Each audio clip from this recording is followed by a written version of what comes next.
Welcome to the Cups Mission Podcast, where we share powerful stories of how God is moving by rescuing families and transforming families in the Dominican Republic, Malawi, or Mexico.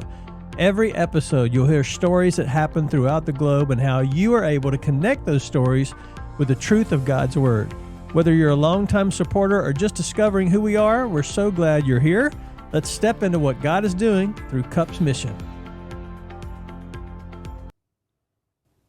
Hey, thanks for joining me for another episode of today's podcast. We're so glad that you've tuned in. Hey, these podcasts come out about every other week, so if you'll help spread the word about our community, we'd love to see it grow so that we can continue to be people who help one another instead of harm each other, that we build bridges instead of barriers, all for the sake of living on community to impact our world for Jesus. It would also be helpful if you would give us a rating, a review, if you listen to Apple Podcast or Spotify, or maybe you're watching on YouTube. There's a video version of this if you're listening to the audio and you want to join us by video. And also you can go to the website, cravingcommunity.com, and it will link you there on the Cups section. You'll find a download for what we're talking about today that you can use with your team.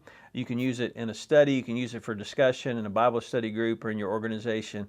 Would encourage you to do that. And if there's a resource that would be helpful for you to build community with your group, let us know, because that's what we're about here. We know that it takes a village, right, to make a difference. And so I want to encourage you.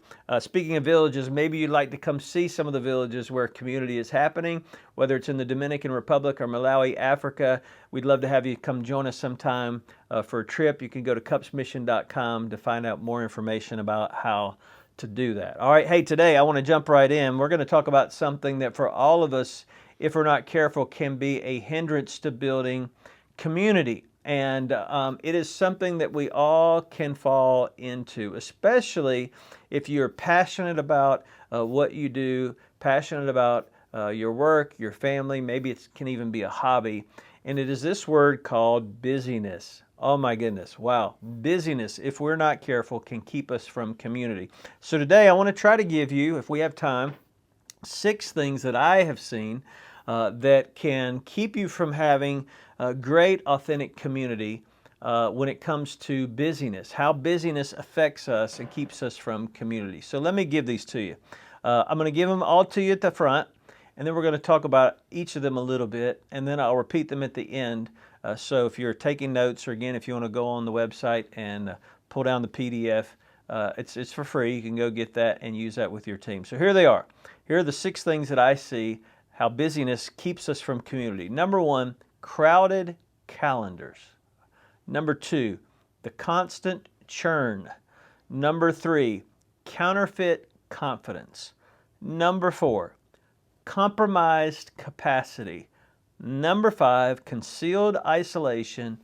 Number 6, convenient cover. All right, let's talk about each of those for just a minute or so individually. Here's the first one, crowded calendars. Oh my goodness. We have so many tools now to help us with time management, and sometimes the tools take time to help us with time management, and then we're busy using the tools to help us with time to make more time. We all were convinced that all the technology that has come out in the last few years was going to help us have more time. All it did was help us run faster, right? Crowded calendars. Here's the deal, and I am one of the people who is probably most guilty at this. Packed schedules leave little space for meaningful connection. Packed schedules leave little space for meaningful connection. Here's the reality. If you want to have a real relationship, it requires margin, not just scraps of time. I'm learning this. You may say, Jack, how in the world do I make sure I have some of those margins of time in my schedule? Here's what I would tell you. Put them in your schedule. I've started several years ago putting on the calendar times where there's nothing. It's a nothing 2-hour square that goes in my Google Calendar. There's nothing. I don't want to put anything in there. I don't want anybody filling that up, because here's what happens at our crazy culture. Calendars will get filled up really, really quick. And if you don't manage your time, somebody else will manage it for you. These crowded calendars, if we're not careful, can really, really affect relationships. There's an old saying, it's not true, that, hey, it's not about the quantity, it's about the quality. That is somewhat true, but here's the problem. None of us know when the quality time is going to occur. And sometimes what has happened in my life is there will start to be some quality conversation with someone, and then I'll look at my calendar, and in 10 minutes I've got to be somewhere else, and so the quality is cut short. So you and I don't know when those quality times are going to happen. So we have to have enough buffer in our schedule to actually allow enough quantity so that there can be the quality. So one of the ways busyness can keep us from community is crowded calendars. Number two, the constant churn. Now you may be going, what do you mean by constant churn? I'm really talking about the mental part of a packed calendar. And what I mean by that is this relentless pace that we sometimes run on. Sometimes we have to, but the relentless pace, if we're running at that level 365, 24/7, we're running that way, then all of a sudden that treadmill that we're on will start to get us distracted. We're always moving, and man, this is preaching to me because this is so easy. We're always moving, but we're actually rarely present in the spot that we're in because we're thinking about the next thing. And to overcome that requires, again, a lot of planning, whether it's using an app or a Google Calendar or something that will help you manage and put buffer into your schedule. The constant churn is the mental part, the physiological part, if you will, of a packed schedule. All right, so crowded calendars, the constant churn. Number three, oh, this is hard, counterfeit confidence. Here's the reality. Busyness, if we're not careful, can make us feel important. I talk to so many people, get to serve a lot of people with some other things that I do here through our ministry. And some of the people that I'm serving, even to try to get a hold of them on the phone, is very difficult. And yet I'm serving them. But they find it difficult to find time for me to serve them, even though they've already asked for my help in many occasions. And many times I will hear, well, I'm just busy, I'm just busy, I'm just busy. We're all busy. Everybody's busy. But if we're not careful, we will allow those words, I'm busy, to begin to make us think we're more important than we actually are. And here's something that's come to my mind just over the last few years. I'm not, if everything that I'm doing all of a sudden came to a halt, who would notice? And in a week or two, who would actually care? That's when you realize, wow, a lot of the stuff that I'm doing is not so important, and a lot of it is maybe not even kingdom oriented.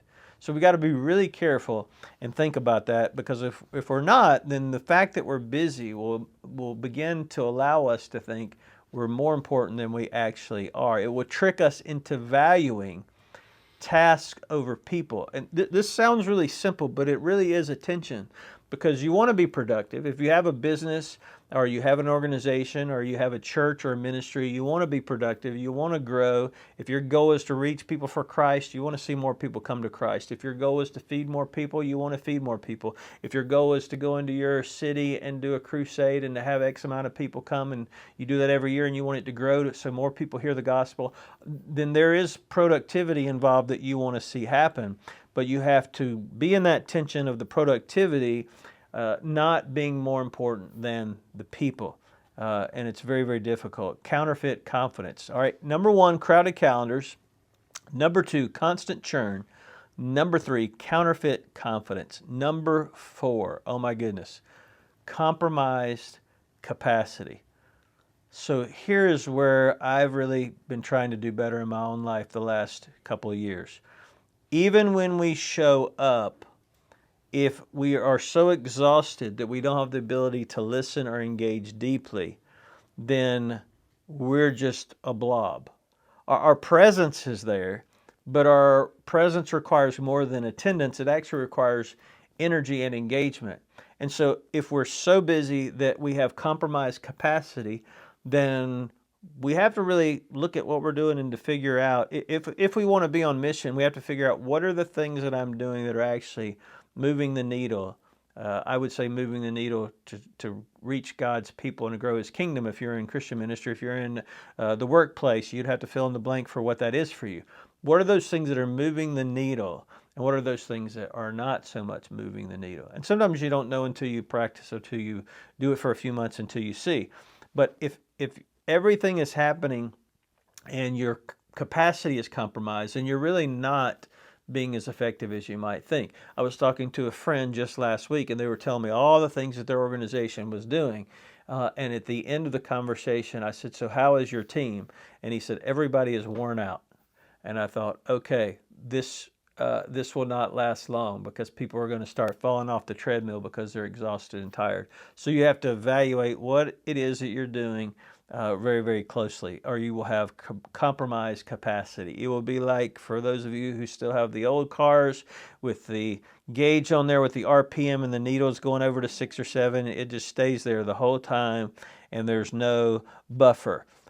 Speaking of buffer, I want to encourage you. There is a movie, I think it's a documentary, still available online.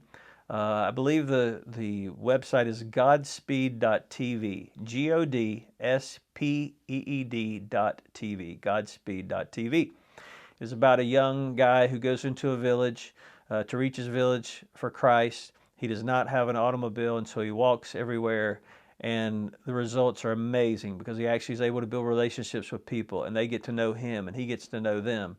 And the whole premise is that happens, and revival in that community happens, and community happens because he's moving at God's speed, which is about 4 miles an hour, which is how Jesus walked. About 4 to 5 miles an hour is the average speed for a human to walk, versus how we run in our lives at 150 miles an hour most of the time. So, number 1, crowded calendars. Number 2, constant churn. Number 3, counterfeit confidence. Number 4, compromised capacity. Number 5, concealed isolation. And here is the truth. The busier that we are, the more we believe we don't need other people, because there's no gaps in our day or in our life that actually show us needing other people. So we begin to think that it's normal for us just to do what it is that we do. And independence can, again, we talked about this with independence and interdependence in a previous episode. I encourage you to go check it out. If we're not careful, independence can look like strength, but oftentimes it hides loneliness. I talk to a lot of people. I've experienced this in my life myself. There's been periods of time where I've had to be busy, and I've had to do the things that God's called me to do. And you have probably been in a similar situation. And if you're not careful, you can find yourself just all of a sudden, even though it's really not all of a sudden, feeling isolated and lonely because you're busy. So be careful. All right. Number 1, crowded calendars. Number 2, constant churn. Number 3, counterfeit confidence. Number 4, I'll get it out, compromised capacity. Number 5, concealed isolation. And here's the last one, number 6, convenient cover. Sometimes what busyness actually is a shield for us to actually express our vulnerability or to have hard conversations. It actually is an excuse to keep people at a distance. We run, and we never want to sit down and have a hard conversation. I had a friend of mine who was worked business. He traveled a lot, and his home situation got to be difficult, not only with his marriage, but with some of his kids. And instead of slowing down, he just got busier and busier. And after a while, I remember asking him the question, what's going on at home? Are you going to deal with some of these things? And he's like, I don't really want to deal with that, so I'm just going to keep being busy. Not a good solution to solving problems. It never has been. Avoiding them doesn't make them go away. So if we're not careful, our busyness can be a shield to actually keep us from being vulnerable and engaging in meaningful conversation. So how are you doing when it comes to busyness? Maybe some of these things you'd be shaking your head yes, or saying yes. Some of these apply to me, or maybe with your team. Again, I want to encourage you to download the PDF at the website, cravingcommunity.com. You'll find the information there. Let me give them to you again real quick before we wrap up. 6 ways busyness keeps us from community. Number 1, crowded calendars. Number 2, constant churn. Number 3, counterfeit confidence. Number 4, compromised capacity. Number 5, concealed isolation. And lastly, number 6, convenient cover. Hey, I hope these are helpful. I hope these things will help you really look at your life and try to eliminate busyness, especially if it's keeping you from authentic community, because community is what helps us live on mission to reach people for Jesus. Hey, please share this podcast with people. We want to grow our community so we can continue to be people who help one another instead of harm each other, and we build bridges instead of barriers. Thanks for joining me. We'll see you on the next podcast. Thanks for tuning in to today's episode of the Cups Mission Podcast. We hope you've been inspired by how God is rescuing children and transforming families. If you want to learn more, get involved, or support what God is doing in the Dominican Republic, Malawi, or Mexico, visit us at cupsmission.com and see what God is doing. Don't forget to subscribe to this podcast, leave a review, and share this episode with someone who might need to hear it. Until next time, keep praying that God continues all across the world.